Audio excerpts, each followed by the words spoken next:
अब acute cholecystitis के जो बहुत ही ज़्यादा सिवियर केसेस होते हैं, माइल्ड में हमने कहा थिकेंड हो गई है एडिमेटस और हाइपरीमिक वॉल हो गई है, लेकिन बहुत ज़्यादा सिवियर केसेस में उसकी वॉल ग्रीन ब्लैक होगी और नेक्रोटिक हो जाएगी, तो इस कंडीशन को हम कह देंगे गैंग्रीनस कोलेसिस्टाइटिस।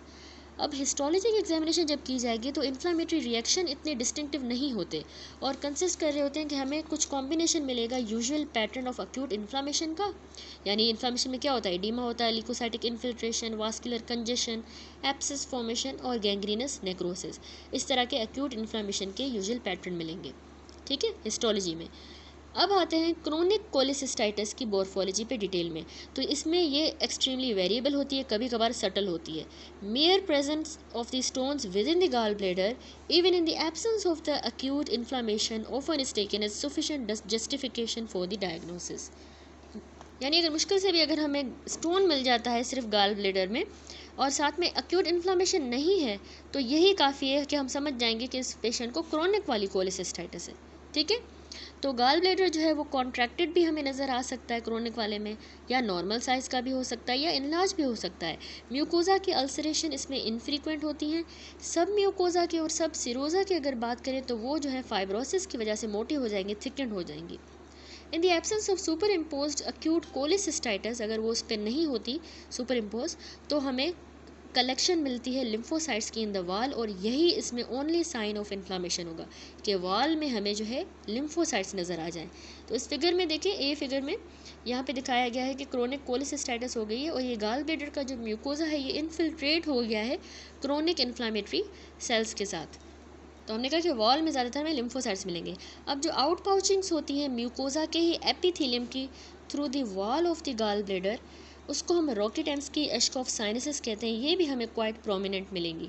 इस बी फिगर में ये दिखाई गई है रॉकेटेंस की एशकॉफ, ये साइनस बन गई है जिसमें फ्रेगमेंटेड बाइल जो है, ये देखिए साइनस बनी है और उसमें स्टोन नज़र आ रहा है, fragmented bile stone, fragmented bile pigment stone. अब आ जाते हैं क्लिनिकल फीचर्स पे। अक्यूट वाला जो कैलकुलस हमने डिस्कस किया कोलेसिस्टाइटिस, वो प्रेजेंट करेगा कि उसमें पेशेंट को बिलियरी पेन हो रहा है जो कि 6 घंटों से ज़्यादा जो है वो पेन लास्ट करेगा, ठीक है, अक्यूट कैलकुलस कोलेसिस्टाइटिस में। अब पेन बहुत ही सीवियर किस्म का होता है, ज़्यादातर स्टेडी होगा, अपर एब्डोमेन लोकेशन में होगा और वो रेडिएट कर रहा होगा राइट शोल्डर की तरफ, आपने याद रखना है। फीवर होगा साथ में पेशेंट को, नोशिया होगा, ल्यूकोसाइटोसिस हो सकती है, ठीक है, और प्रोस्ट्रेशन जो है ये भी इसमें क्लासिक है, यानी पेशेंट जो इतना वीक हो जाएगा कि उससे कोई काम नहीं हो रहा होगा। इसके अलावा हमें प्रेजेंस मिलेगी कॉन्जुगेटेड हाइपर बिलीरुबिनीमिया की, जो कि सजेस्ट करती है कि ये ऑब्स्ट्रक्शन जो है वो कॉमन बाइल डक्ट की हो गई है, तो कॉन्जुगेटेड वाली हाइपर बिलीरुबिनीमिया मिलेगी, ठीक है। बाइल कॉन्जुगेट तो हो गया, बस आगे से ऑब्स्ट्रक्शन है तो निकल नहीं पा रहा। अब राइट जो हमें है, राइट सब कोस्टल जो रीजन है वो बहुत ज़्यादा टेंडर मिलेगा, रिजिड भी मिलेगा, क्यों, क्योंकि एब्डोमिनल मसल्स का स्पाजम हो गया है, ठीक है, उसकी वजह से। इसके अलावा occasionally tender distended gall bladder palpate भी किया जा सकता है, टेंडर और डिस्टेंडेड। माइल्ड अटैक जो होते हैं ना इस अक्यूट वाले में, वो खुद ही सबसाइड कर जाएंगे तकरीबन 1 से 10 दिनों के अंदर, लेकिन हाउएवर इसकी रिकरेंस याद रखिएगा कॉमन है। अप्रोक्सीमेटली 25% जो सिम्टोमेटिक वाले पेशेंट होते हैं वो सफिशिएंटली इल होते हैं, जिनको हमें सर्जिकल इंटरवेंशन करनी होगी, रिक्वायर करेंगे। डायग्नोसिस जो है इस अक्यूट वाले कोलेसिस्टाइटिस की ज़्यादातर बेस्ड होती है कि हमें गाल स्टोन मिल जाए, अल्ट्रासोनोग्राफी पे उसकी डिटेक्शन कर लें टिपिकली, साथ में जो है थिकेंड गाल ब्लैडर वॉल का एविडेंस भी मिल जाए, तो यानी इस वाले पेशेंट को अक्यूट कोलेसिस्टाइटिस है। अब इस डिसऑर्डर की अटेंशन बहुत इंपॉर्टेंट होती है, क्योंकि इसमें पोटेंशियल होता है फॉलोइंग सीरियस कॉम्प्लिकेशंस का। क्या हो सकता है कि इसमें बैक्टीरियल सुपर इन्फेक्शन हो सकता है जो कि आगे जाके कोलेंजाइटिस या सेप्सिस करवा सकता है, या इसमें अक्यूट वाले में गाल ब्लैडर परफोरेट भी कर सकता है और लोकली एब्सेस फॉर्मेशन भी हो सकती है, या ये गाल ब्लैडर रप्चर कर सकता है जिसकी वजह से डिफ्यूज पेरिटोनाइटिस भी हो सकता है। इवन ये बिलियरी एंटेरिक, यानी जिसको हम कोलेसिस्टेंटेरिक फिस्टुला कहते हैं, वो भी फॉर्मेशन हो सकती है, जिसमें फिर ड्रेनेज जो है बाइल की हमारे साथ वाले ऑर्गन्स के अंदर हो रही होगी और एयर की एंट्री होगी और बैक्टीरिया जो है हमारे बिलियरी ट्री में आ जाएगा, और इसकी वजह से पोटेंशियली गाल स्टोन इंड्यूस्ड इंटेस्टाइनल ऑब्स्ट्रक्शन हो सकती है, जिसको हमने ऊपर भी डिस्कस किया, इलियस कहते हैं। एंड लास्टली याद रखिएगा एग्रेवेशन जो है प्री एग्जिस्टिंग मेडिकल इलनेस की, यानी जिसको अगर किसी को कार्डिक, पल्मोनरी, रीनल या लिवर डीकम्पनसेशन जो है वो भी हो सकती है, पहले अगर कोई उसकी मेडिकल इमरजेंसी है, कंडीशन है, ठीक है, इलनेस। अब सिम्टम्स जो है वो आपने याद रखना है अक्यूट वाले इस ए कैलकुलस कोलेसिस्टाइटिस के। अभी सारा कैलकुलस पढ़ा, ए कैलकुलस के जो सिम्टम है वो ज़्यादातर ऑब्सक्योर हो जाते हैं किसी और सीरियस मेडिकल या सर्जिकल कंडीशन के साथ, यानी वो उस पर डोमिनेंट आ जाती है, तो जो सेट कर देगा stage for the development of cholecystitis. तो डायग्नोसिस जो है वो देयर फॉर रेस्ट करती है हाई इंडेक्स ऑफ सस्पिशन पे। क्रोनिक वाली जो कोलेसिस्टाइटिस है इसमें आपने याद रखना है कि स्ट्राइकिंग मैनिफेस्टेशंस नहीं होंगी ऑफ द अक्यूट फॉर्म, और ये क्रोनिक वाली ज़्यादातर कैरेक्टराइज हुई है कि इसमें रिकरेंट अटैक आ रहे होते हैं स्टेडी एपिगैस्ट्रिक या राइट अपर क्वाड्रेंट पेन के, ठीक है, बार बार इसके अटैक्स होंगे, रिकरेंस होगी। इसके अलावा इसमें क्रोनिक वाली में नोजिया, वॉमिटिंग और intolerance for the fatty food जो है ये इसमें फ्रीक्वेंट अकम्पेनमेंट होती है, यानी फैटी फूड ये पेशेंट नहीं खा सकेगा।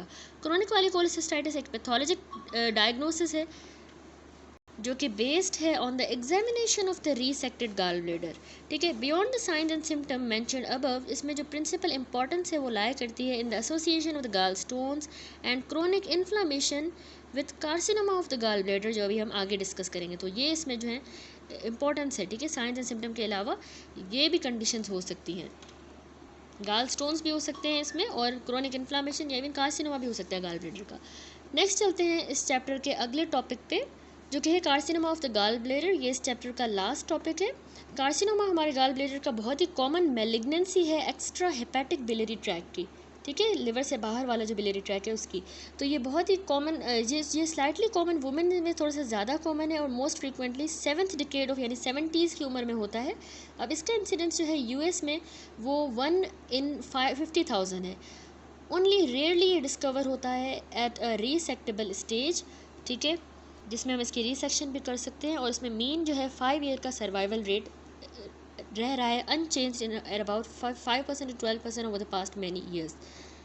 मोस्ट जो इंपॉर्टेंट इसके रिस्क फैक्टर हैं जो कि गाल ब्लेडर कार्सिनोमा के साथ एसोसिएटेड है वो है गाल स्टोन्स यानी कोलीलिथियासिस हो, जो कि 95% के पेशेंट्स में होता ही होता है। अब प्रिजमेबली जो गाल ब्लेडर है उसमें स्टोन्स मिलेंगे या फिर कोई इन्फेक्शियस एजेंट जो है ना वो कैंसर की डेवलपमेंट करवा रहा है as a result of chronic inflammation की वजह से। जाहिर सी बात है कैंसर जो है वो ज़्यादातर कोई किसी जगह पर इन्फ्लामेशन हो रही है क्रोनिकली तो उससे भी कार्सिनोमा डेवलप होता है। तो स्टोन या इन्फेक्शियस एजेंट से इन्फ्लामेशन हो रही है और कैंसर हो रहा है। ये नॉन जो है इनेबलर है मैलिग्नेंसी का इन द सेवरल ऑर्गन, हम पढ़ चुके हैं चैप्टर 6 न्यूप्लेजिया में। तो कार्सिनोजेनिक जो डेरिवेटिव्स होते हैं बाइल एसिड्स के, उसमें से जो डिराइव हो रहे हैं ऐसे कार्सिनोजेनिक डेरिवेटिव, ये भी सस्पेक्ट करते हैं, तो सस्पेक्टेड है टू प्ले अ रोल। अब प्राइमरी जो स्क्लेरोजिंग कोलेंजाइटिस है ये भी इसमें रिस्क फैक्टर होता है। मॉर्फोलॉजी देखें, कार्सिनोमा गाल ब्लेडर का हमें 2 पैटर्न की ग्रोथ शो करता है। आपने याद रखना है, एक इनफिल्ट्रेटिंग, दूसरी एक्सोफाइटिक। जो इनफिल्ट्रेटिंग पैटर्न है ये ज़्यादा कॉमन है और ज़्यादातर हमें ये poorly defined area of diffuse wall thickening के साथ नज़र आएगा और इन ड्यूरेशन मिलेगी। यानी जाहिर सी बात है ना, इनफिल्ट्रेट कर रहा है तो वाल थिकन भी हो रही है और इन ड्यूरेशन भी मिल रही है डिफ्यूज किस्म की, ठीक है, पुअरली डिफाइंड। जो एक्सोफाइटिक वाला पैटर्न है वो ग्रो करेगा लूमेन के अंदर एक इरेगुलर किस्म का ऐसा कॉलीफ्लावर मास्क की तरह, but at the same time ये जो अंडरलाइन वॉल होती है उसको भी इन्वेड कर सकता है। बेशक ये एक्सोफाइटिक पैटर्न है लेकिन ये इन्वेड भी कर सकता है, ठीक है, इन्वेजन भी इसमें हुआ है।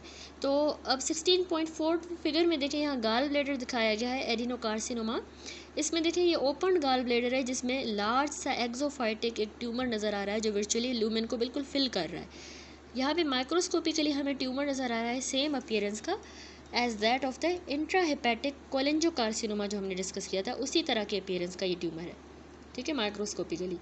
तो अब कह रहा है कि मॉर्फोलॉजी में मोस्ट जो कार्सिनोमास होते हैं गाल ब्लेडर के वो एडिनोकार्सिनोमास होते हैं, और तकरीबन 5% आपने याद रखना है स्क्वामस कार्सिनोमा होते हैं या फिर उनमें एडिनो स्क्वामस डिफरेंशिएशन होती है, ठीक हो गया। अब क्लिनिकल फीचर्स थोड़े से याद रखिएगा। जो प्री ऑपरेटिव डायग्नोसिस है गाल ब्लेडर के कार्सिनोमा की, ऑपरेशन से पहले इसकी डायग्नोसिस, वो एक्सेप्शन है रादर देन द रूल, जो कि fewer than 20% of the patient में होती है। अब प्रेजेंटिंग इसमें सिम्टम आपने याद रखने इंसीडियस होते हैं और टिपिकली इनडिस्टिंग्विशेबल होते हैं फ्रॉम दोज एसोसिएटेड विद कोलीलिथियासिस जिनको है, यानी स्टोन्स अगर हैं उनसे हम सिम्टम्स को डिफ्रेंशिएट नहीं कर सकते। तो पेशेंट को एब्डोमिनल पेन होगा, जॉन्डिस होगी, एनोरेक्सिया, नोजिया, वॉमिटिंग, बिल्कुल इसी तरह के सिम्टम है। तो इसमें कोई भी सेटिस्फैक्ट्री ट्रीटमेंट भी नहीं है गाल ब्लेडर के कैंसर का, क्योंकि अब एडवांस स्टेज पे ही इसकी डायग्नोसिस होती है। तो अब हम क्या ट्रीटमेंट दे सकते हैं। अब ओनली 10% जो है डायग्नोज होते हैं उस स्टेज पे जिसमें अर्ली होता है enough to attempt curative surgery. Summary देखें, गाल ब्लेडर की डिजीज़, गाल ब्लेडर के डिजीज़ में हमने कोलीलिथियासिस पढ़ा, अक्यूट एंड क्रोनिक कोलिसिस्टाइटिस भी पढ़ा, और इसके अलावा गाल ब्लेडर का कैंसर पढ़ा। ठीक है, तो गाल स्टोन की फॉर्मेशन हमने कहा कॉमन कंडीशन है वेस्टर्न कंट्रीज़ में। ग्रेट मेजॉरिटी जो गाल स्टोन होते हैं हमने कहा कोलेस्ट्रॉल के होते हैं ज़्यादातर। पिगमेंट स्टोन में बिलिरुबिन भी होता है और कैल्शियम इसमें मोस्ट कॉमन है एशियन कंट्रीज़ में, क्योंकि उनमें हायर इंसिडेंस होता है क्रोनिक हीमोलाइटिक डिसऑर्डर्स का, जैसे लिवर फ्लू की इन्फेस्टेशन भी उनमें ज़्यादा होती है, तो इसीलिए उनमें पिगमेंट वाले एशियन में ज़्यादा कॉमन है। फिर हमने कहा कि कोलेस्ट्रॉल स्टोन्स की जो डेवलपमेंट का रिस्क है वो है कि एडवांस एज हो, फीमेल जेंडर हो, ईस्ट्रोजन यूज़, ओबेसिटी और हेरिडिटी।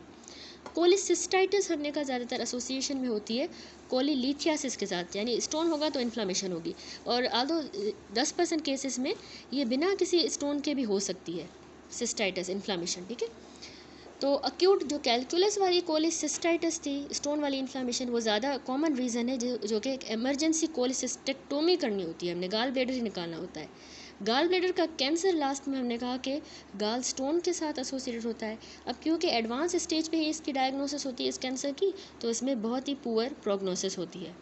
That's it. यहाँ पे अल्हम्दुलिल्लाह हमने पूरा चैप्टर लिवर एंड गाल ब्लेडर जो है कंप्लीट कर लिया इस रॉबिन्स बेसिक पैथोलॉजी से। नेक्स्ट वीडियोस में जो है हम इसी चैप्टर को इरफान मसूद से और फंडामेंटल्स ऑफ पैथोलॉजी पैथोमा से कवर करेंगे, एंड देन हम अगली सीरीज स्टार्ट करेंगे विच इज़ चैप्टर 17 पैनक्रियाज।